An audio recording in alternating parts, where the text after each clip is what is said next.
Light तो यहाँ कभी ज़िंदगी में आई नहीं है, ना हम लोग समझते हैं कि आई। 5 तक स्कूल है, 5 के बाद जो है बच्चे यहाँ अनपढ़ हैं। 5 तक की कोई पढ़ाई नहीं। हमारे गांव में तो लाइट नहीं है, तो हमको लगता है कि लाइट आए। हमारे गांव में स्कूल नहीं है, हम पढ़ना चाहते हैं। यहाँ से 10 किलोमीटर दूर स्कूल है, हम उधर जा नहीं पाते। सरकार से मदद चाहते हैं कि या तो फिर हमें उधर जाने को साधन दे, या तो फिर हमारे यहाँ पास में स्कूल बने। महिमा, आप किस कक्षा तक पढ़े हैं? आगे पढ़ाई 5वीं तक। आगे क्यों नहीं पढ़ोगे? क्या करें, स्कूल ही नहीं है तो कहाँ जाएं? स्कूल जा पा रही हैं? नहीं, हमारे यहाँ स्कूल नहीं है। क्या कक्षा तक है? 5 तक है, हमें 6 से पढ़ना तो यहाँ नहीं। कि यहाँ इस गांव में बिजली नहीं है। इस गांव में 20-25 घर हैं और एक घर में 4-4 परिवार रहता है, और ये सब हमारे आदिवासी भाई बहन। कहा था कि सौभाग्य योजना के तहत प्रत्येक घर को बिजली देने का काम हमने किया। मैं अगर सब भारतीय जनता पार्टी का विधायक होता तो अयोध्या की तरह विकास होता। आज़ादी के 78 वर्ष का लंबा अरसा गुजर गया। दुनिया डिजिटल हो गई, शहरें स्मार्ट सिटी बन गईं। लेकिन इन सब के बावजूद चित्रकूट का एक ऐसा गांव जो आज भी बुनियादी समस्याओं के लिए उम्मीद की बाट जोहता नजर आ रहा है। हम बात कर रहे हैं तहसील करवी अंतर्गत ग्राम पंचायत खमरिया के मजरा कोल्हू माफी गांव की, जहां आज़ादी के बाद से आज तक कभी विद्युत लाइन नहीं पहुंची। नाम है आपका, क्या आपकी समस्याएं हैं? छत्रवली सिंह मेरा नाम है। कोल्हुआ माफी नाम से गांव जाना जाता है, जिला चित्रकूट है। यहाँ साहब हम लोगों की समस्या है कि यहाँ लाइट के तो पहला नंबर, लाइट तो यहाँ कभी ज़िंदगी में आई नहीं है, ना हम लोग समझते हैं कि आएगी, लेकिन आप लोगों की मेहरबानी है। 5 तक स्कूल है, 5 के बाद जो है बच्चे यहाँ अनपढ़ हैं। 5 तक की कोई पढ़ाई नहीं है, तो बड़ी मुश्किल से जमुना आ चुकी है। रोड की समस्या अच्छा है। अस्पताल है? अस्पताल तो यहाँ अब क्या बताएं, यहाँ कितने आदमी मर गए अस्पताल न रहने के कारण। तो कभी भाई फतेहगंज रात में नहीं जा सकते हैं, चलो दिन में जाएंगे, दिन होते होते लोग ख़त्म। कभी अधिकारी नेता यहाँ आते हैं? अधिकारी नेता आते हैं लेकिन बात करके चले जाते हैं, कभी कुछ लेके आए नहीं हैं। कुछ अगर हम लोगों ने बोले हैं कि हमको ये समस्या है, सुन के चले गए हैं। हम लोगों की ज़िंदगी इतनी बड़ी हो गई, सुन के चले गए हैं, और हम लोगों के यहाँ कभी लेके आए नहीं है जो हमने मांग किया है, जो समस्या है हम लोगों का। क्या चाहते हैं? चाहते हैं कि हम लोगों को तो बीत गई, लेकिन अगली जो हम लोगों की परिवार पार्टी है, सहायताई लोगों का सरकार या आप लोगों के द्वारा प्राप्त हो जाए, अच्छा रहे। कभी लाइन आई ही नहीं? नहीं, कभी नहीं आई है।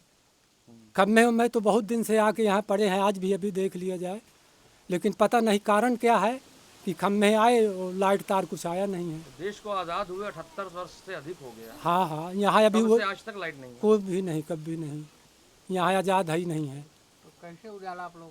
उजेला कहाँ है? यहाँ जंगल के लकड़ी बार के उजेला। कितनी आबादी वाला गांव है ये?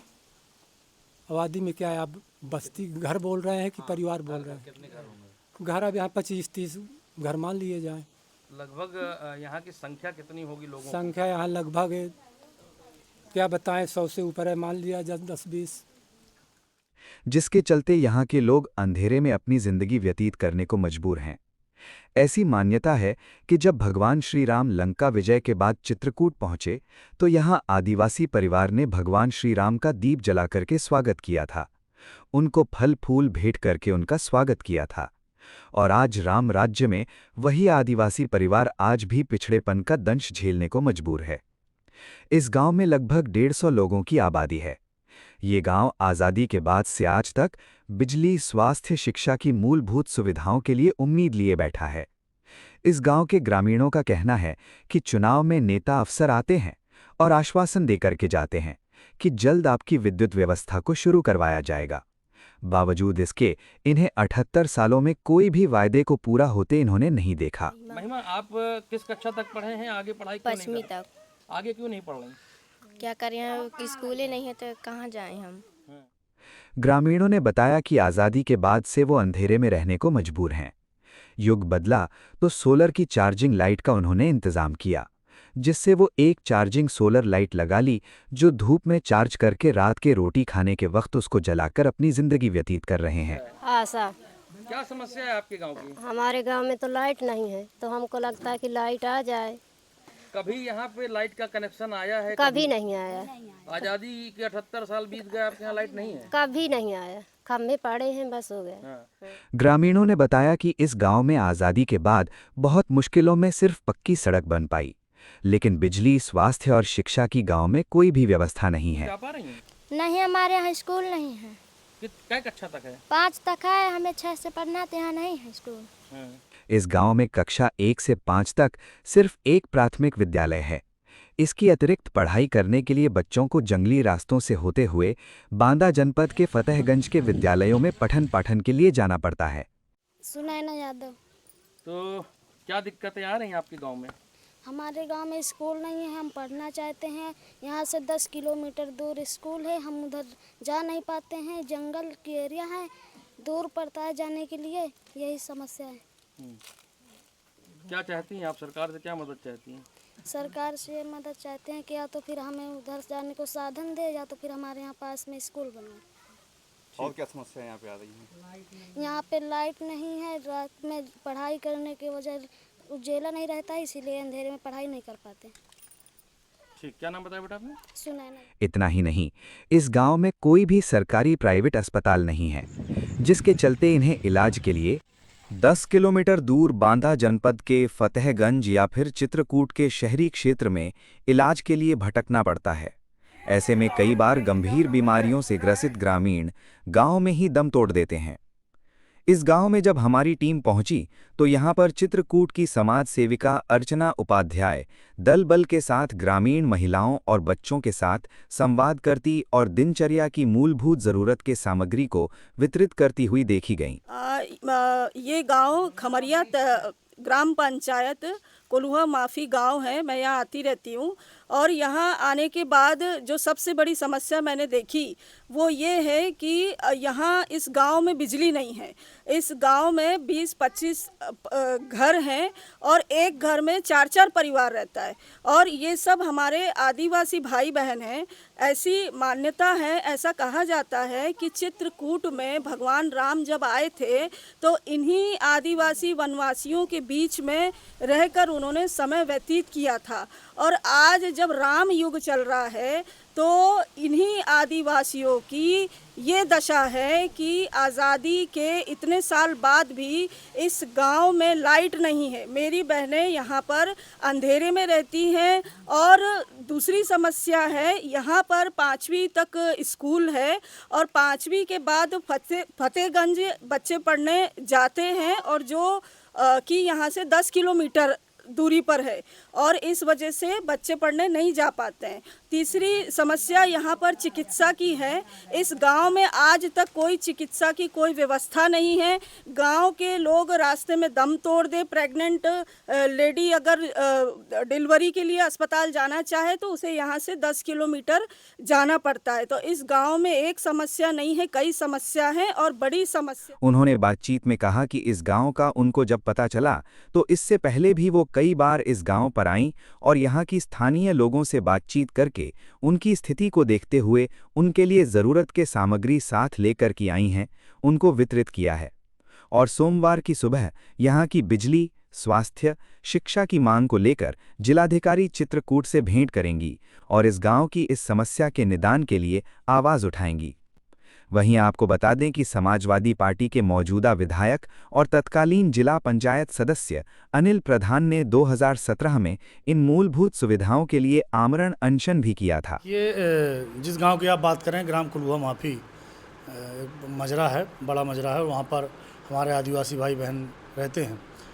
मैं आपके माध्यम से मैं बताना चाहूँगा कि 17-18 के दौरान कई गांव में लाइट को लेकर, बिजली विद्युतीकरण को लेकर खमरिया उसी ग्राम पंचायत के निवासियों और हम लोगों ने मिलकर कई बार जन आंदोलन किया था और 4 दिन तक हम लोग भूख हड़ताल पर बैठे थे, जिस पर तत्कालीन जिलाधिकारी महोदय के निर्देशानुसार कोल्हुआ माफी, खमरिया का मजरा, कुआड़न नवस्ता, मणियन का महीनहा, बम्बिया, मवान, मानिकपुर का, और इस तरह कई मजरे जो छूटे थे जो जंगली इलाकों में पड़ते थे उन पर विद्युतीकरण कराने के लिए तत्कालीन जिलाधिकारी महोदय द्वारा निर्देशित किया गया था।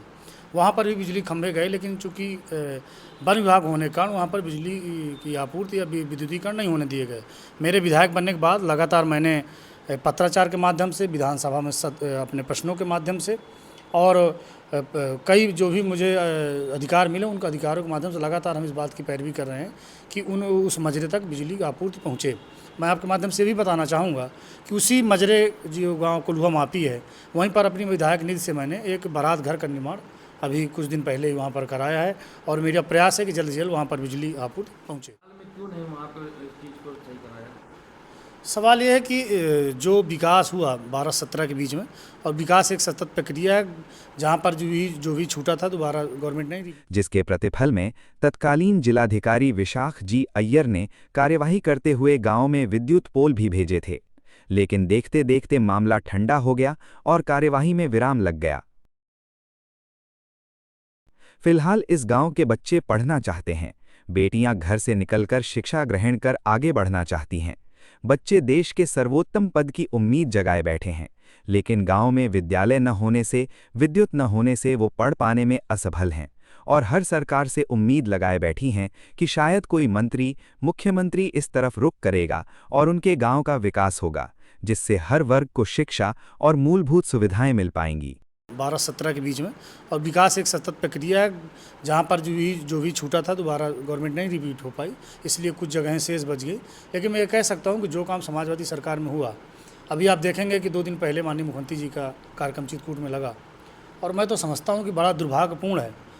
और एक बात की पूरे सदन के अंदर इस बात को माननीय संसदीय कार्य मंत्री और भारतीय जनता पार्टी के बड़े वरिष्ठ नेता इस बात को कहते हैं कि जिन जिले में जो भी काम होगा वहाँ पर जनप्रतिनिधियों का नाम उस शिलापट्ट में लगाया जाएगा। लेकिन माननीय मुख्यमंत्री जी जिन जिन जिलों में जा रहे हैं, जो लोकार्पण शिलान्यास कर रहे हैं, कहीं पर भी स्थानीय जनप्रतिनिधि जो सपा के हैं या विपक्षी दलों को उनका नाम नहीं ले रहे हैं। एक बात। दूसरी बात, उन्होंने सिद्ध किया कि केवल और केवल अगर चित्रकूट में अगर सब भारतीय जनता पार्टी का विधायक होता तो अयोध्या की तरह विकास होता। मैं आपको एक क्लिप दूंगा या मेरा वीडियो देखेंगे कि सदन के दौरान मैंने इस बात को रखा था।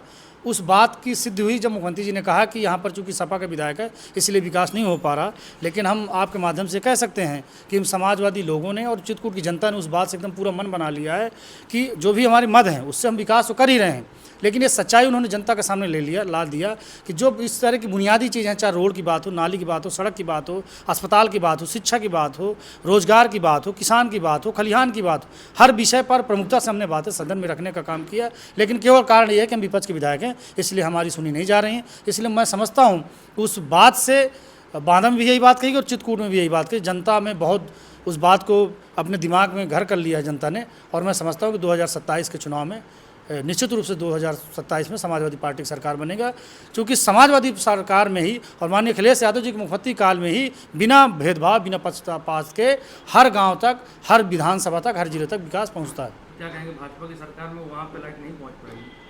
मैं तो लगातार प्रयासरत हूँ, कोशिश जारी, जितना मेरे लिखा पढ़ी में ताकत, जो जनता ने मुझे अधिकार क्षेत्र दिया है। सदन में भी मैंने प्रश्नों के माध्यम से भी लगातार बिजली विभाग के अधिकारियों से मेरी बातचीत चल रही, मैंने वन विभाग को भी पत्र लिखा, प्रयास जारी है। मैं समझता हूँ प्रयास जारी कि 27 के पहले यहाँ पर हो जाए, इसके लिए मैं पूरी कोशिश करूँ। हमने भी मीडिया के माध्यम से देखा है कि कोल्हुआ माफी एक जंगल है, करवी ब्लॉक के अंतर्गत ये आता है, और वहाँ आज़ादी के बाद जो आप बता रहे हैं कि लाइट न जाना, एक तरफ ये भाजपा सरकार कह रही कि सौभाग्य योजना के तहत, अभी मुख्यमंत्री जी आए थे चित्रकूट, उन्होंने कहा था कि सौभाग्य योजना के तहत प्रत्येक घर को बिजली देने का काम हमने किया है। लेकिन बड़े दुर्भाग्य की बात है कि बताइए आज वहाँ लाइट नहीं है।